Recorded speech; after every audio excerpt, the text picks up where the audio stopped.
Miss Hiller? The water's boiling. Hello! Ah! What if the funniest man on earth was quietly living a nightmare he couldn't explain? Not even to himself. Robin Williams made the whole world laugh. But in his final months, he was forgetting his lines, losing his spark, unraveling from the inside out. Everyone thought it was depression. It started with a slip, a gap in what everyone thought they knew about Robin Williams. We remember him as the non-stop joke machine, the heart on his sleeve comedian. But what happened behind the scenes of Mrs. Doubtfire revealed a different man, subtle, deeply caring, almost hidden. That mystery draws us in. Who was the Robin the world never saw? When Sally Field first spotted him in 1993, it wasn't under the flashbulbs or staged for Hollywood glam. They met in the quiet routine of shooting a divorce court scene, two actors meant to play former spouses. The scene would become iconic, but their connection began with a moment so real, it slipped past the cameras. And that's the hook. She sensed something in him no stage could capture, a flicker of vulnerability behind the laughter. Robin didn't just bring a script to life, he exploded it. On set, after 3 buttoned-up takes, he would pivot. Suddenly, he'd invent voices, gestures, lines nobody saw coming. One moment, you're following a predictable path. The next, you're tumbling into the unexpected. That unpredictability electrified Sally, keeping her grounded, reactive, making every moment feel unfiltered and alive. There was no safety net, but she met each surprise with wide-eyed authenticity, letting the character breathe through her, not just her lines. There was an orchestration to this chaos. Director Chris Columbus set up multiple cameras, knowing they had to capture every unpredictable moment. He wasn't chasing gags, he was archiving lightning in a bottle. Watching this process, Sally saw beyond Robin's rapid-fire humor.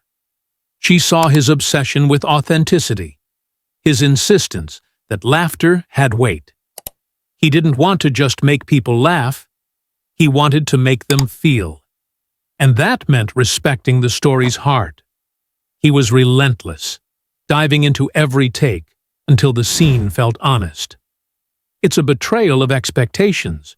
We believe comedians coast. But here was a man working harder than many dramatic actors. That contradiction is another hook. A comedian in deep devotion to truth. Sally saw it too, how his energy shifted a scene, how his eyes would flicker when he sensed something real settling between them. During one pivotal day, Sally learned her father had passed away.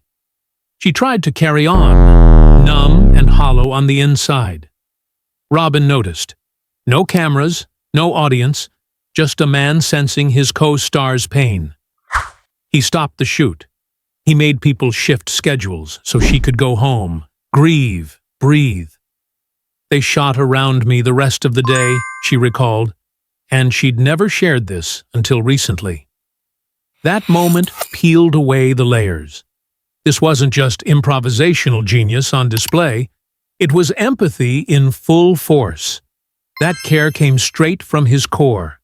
It wasn't performance, it was humanity, and it rippled across the set.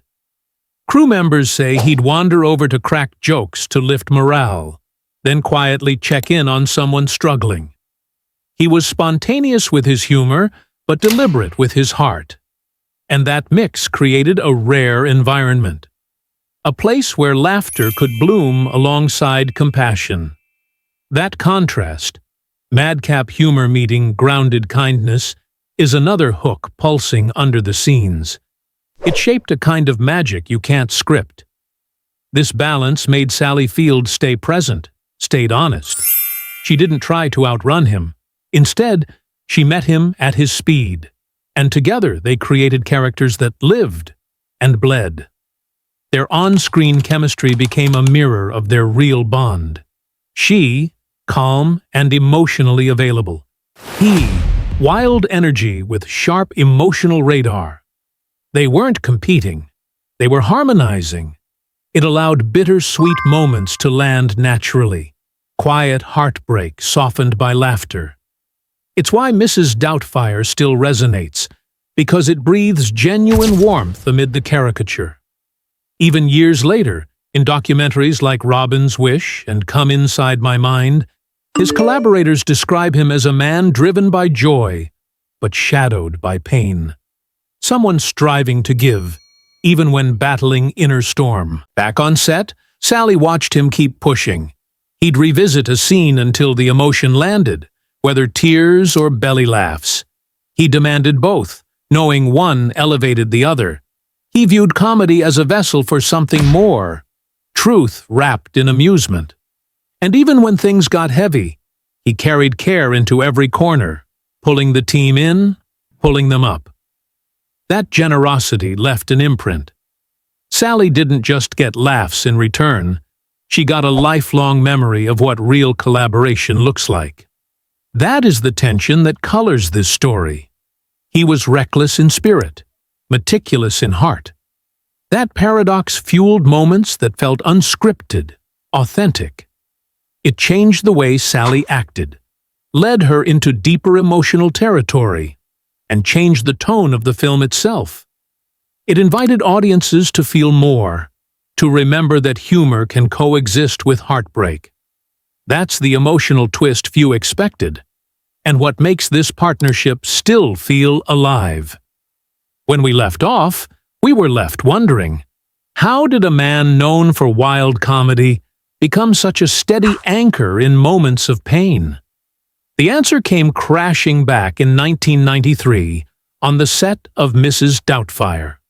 The laughter was still swirling, but something deeper was at play, something Sally Field would only reveal years later. The cameras were rolling on the courtroom set, the tension between the characters electrifying, when Sally received devastating news. Her father had passed away. He'd survived a stroke and was in a nursing home. This was her rock, her anchor, and he was gone. She tried to stay composed.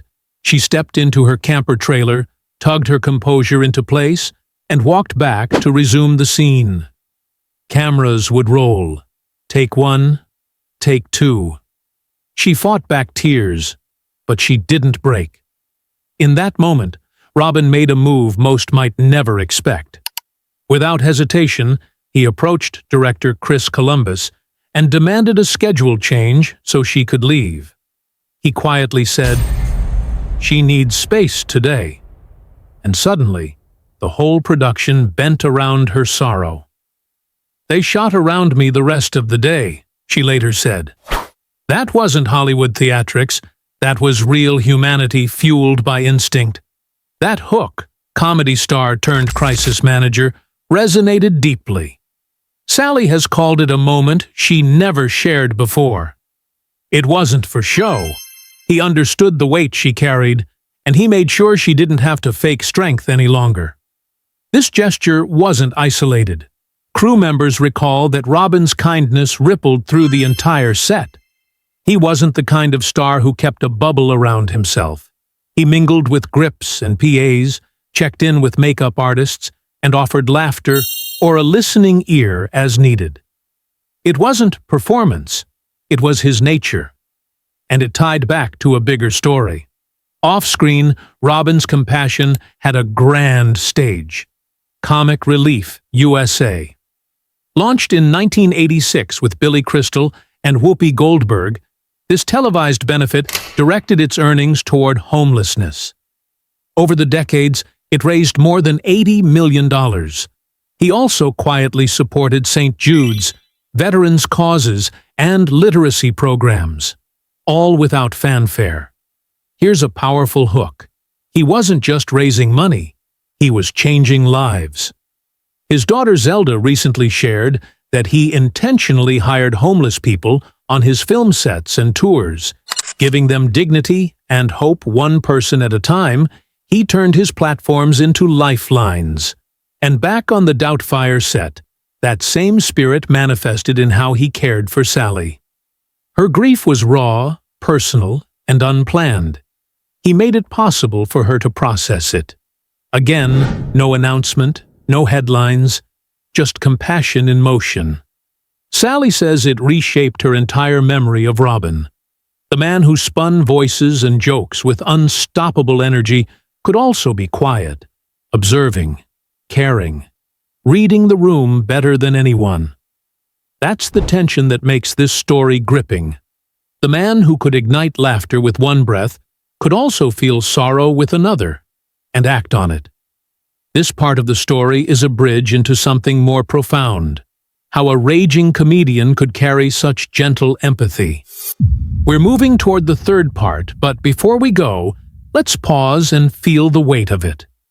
Picture a bustling movie set, adrenaline in the air, and then see how one man can change the tempo by just listening. That shift, that emotional recalibration. As we head into part 3, we'll dive into how this duality, his boundless spontaneity and deep emotional sensitivity, shaped not just Mrs. Doubtfire, but his entire legacy. We'll see how that mix of humor and heart echoed through his later years, impacted his philanthropy, and even shaped how he's remembered today. They say laughter is the greatest healer, but what happens when the healer is the one most in need? After his kindness on the Doubtfire set and his tireless charity work, Robin Williams faced a storm none of us saw at first. Behind his bright grin, a silent battle was raging. A struggle so confusing, even he didn't fully understand it. By early 2014, that energy he once channeled into spontaneous brilliance had dimmed. The crazy ones fizzled out, and ratings didn't lie. His career momentum had stalled. But this wasn't just a job market shift. It felt personal, a door he never expected to close. Soon after, he remarried and was still healing from a prior divorce. He seemed to have everything lined up.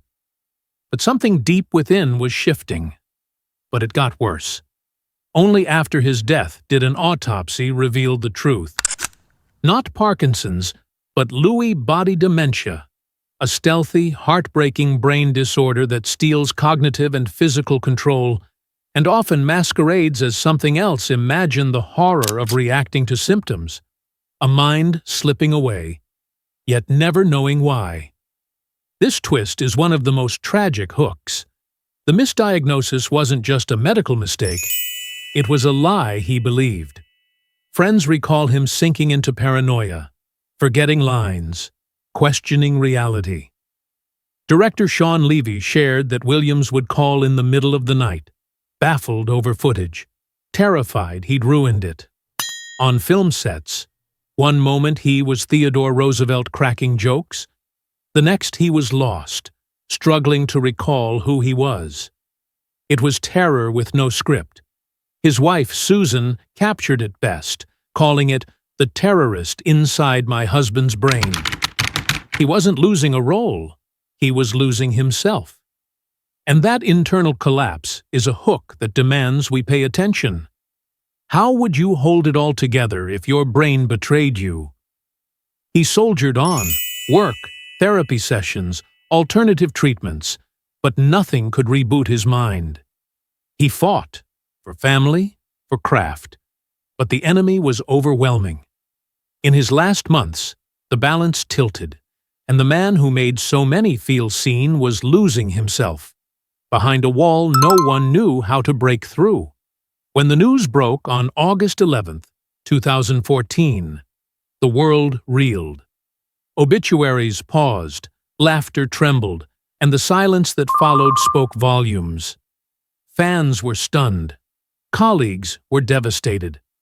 The shock lay in not just his death, but in the revelation of what fought him, an illness few understood. That revelation was another hook, a global wake-up call that smiles can mask devastating pain. Tributes poured in. Billy Crystal at the Emmys spoke through tears. Jeff Bridges called him a brilliant soul. and former President Obama named him one of a kind. Even strangers, drivers who heard the news on the radio, pulled over, overcome. It wasn't just that the world lost a comic genius. It was that grief found every one of us, unexpected, uninvited. Yet among all the grief and accolades, his final legacy remains, the duality of his life. He was a force of joy and a victim of tragedy, and that tension, that contrast, stays with us. It teaches us to look beyond laughter, to ask who's smiling and why. It reminds us that vulnerability often hides in plain sight. Now, let's shift to a different lens, the wealth and lifestyle that framed his final chapters. At the time of his death, his estate was valued at around $50 million, adjusted to roughly $65 million today. After legal battles, divorces, property costs, and philanthropy, he owned a stunning Sea Cliff home in San Francisco, a whimsical $3.2 million purchase, and a sprawling Napa ranch listed at nearly $30 million. The Tiburon waterfront house where he passed cost over $4 million. He also owned luxury watches and cars and maintained a private jet occasionally for work and charity tours. He funded comic relief, supported veterans, and backed literacy programs, using millions, often off the radar. Major brand deals were few. His investment was in people, not product. He carried high insurance coverage, typical for A-list actors, to safeguard his health and assets, though it's unclear how much those policies paid out after his death. From skyrocketing earnings in the 90s to a comfortable later-life portfolio, his career had ups and downs. Divorce settlements reportedly drained $20 to $30 million, but his giving nature drove generosity. The lesson in Robin's financial journey? Build wealth, but let purpose guide it. Comparing the kid who scrambled onto talk shows full of jokes with the mature man grappling with mortality reveals so much. By the end, he'd given millions to others, supported important causes, and remained a mentor for younger comics and actors.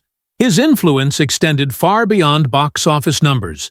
It echoed in charitable institutions, in neurological research, and in countless hearts. Robin Williams's final months remain one of the most quietly tragic chapters in modern celebrity history, not because of scandal, but because of the invisible unraveling that even he didn't fully understand. Publicly, the world believed he had been diagnosed with Parkinson's disease. But what was unfolding inside his mind was far more cruel and far less understood. After his death, his widow Susan Schneider revealed a devastating truth. Robin had actually been battling Lewy body dementia, a rare and aggressive neurological disorder that mimics other conditions but causes unpredictable waves of confusion, memory loss, anxiety, and hallucinations. For a man whose genius depended on lightning-fast wit and mental clarity, losing that control wasn't just scary, it was shattering. He could no longer trust his own thoughts. Scenes that had once come to life in seconds now slipped away mid-line. One moment, he would be laughing with his team on set, and the next, he'd be unable to remember why he was there. The world saw the performer, but Robin was slowly becoming a stranger to himself. Susan described it as a terrorist inside my husband's brain, and for those who loved him, it truly was like watching the man vanish before their eyes. Behind the scenes, Robin had also carefully prepared for the financial future of his family. Years before his health declined, he structured detailed estate plans, including trusts to disperse wealth to his children at specific ages and safeguard his multi-million-dollar real estate holdings. His stunning home in Tiburon, California, a 6,500-square-foot waterfront property worth over $6 million, was placed in a real estate trust. He also owned a Napa Valley vineyard estate once listed for nearly $30 million, and a San Francisco mansion later put on the market for $25 million. All were protected from probate through carefully crafted legal documents. Yet even with this preparation, disputes arose after his passing. Susan Schneider and his adult children entered a legal battle over memorabilia, watches, and access to the family home. The courts eventually helped them reach a settlement, but the friction highlighted something deeper. Even ironclad planning can't protect a family from grief colliding with inheritance. And while fans worldwide knew Robin as the Genie, Mrs. Doubtfire, or John Keating, what few saw was the heartbreak he carried when his final TV project, The Crazy Ones, was abruptly cancelled after one season. To him, it wasn't just the end of a job. It felt like a door quietly closing on the very part of him that had once held Hollywood in awe. In the wake of that disappointment, Robin tried to pivot emotionally and physically. He remarried Susan, searching for a new sense of peace. But between a slowed career, personal reinvention, and undiagnosed mental strain, his world began shrinking. Friends like Billy Crystal and Sally Field noticed something was off. His sparkle, once constant, started flickering. He grew more withdrawn, more anxious, and less certain of himself. For someone whose power lay in spontaneity, the slow betrayal of his mind felt like a cruel undoing of his entire identity. What's perhaps most haunting is how bravely he tried to hold on. Even as Lewy body dementia intensified, Robin continued to show up. At events, on set, in life. He masked his fear behind smiles, still cracking jokes, still trying to comfort others, even while unraveling within. But inside, the fear of losing his thoughts, his lines, his very essence, left him feeling isolated. By August 2014, that quiet war became too much. The news of his death rocked the world, not because of its suddenness, but because of the impossibility of it. How could someone who gave the world so much joy be gone in such a painful way? Financially, Robin Williams was also a model of thoughtful wealth planning, even amid emotional turmoil. While he didn't flaunt it, his lifestyle reflected success. His car collection included several luxury European models, and his real estate portfolio was valued in the tens of millions.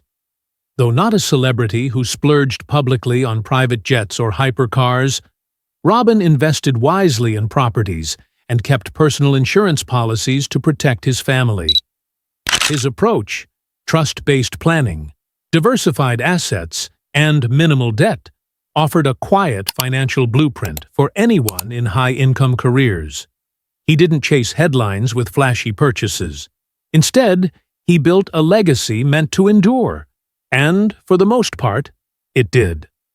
Robin Williams remains a singular figure in popular culture, someone who once filled row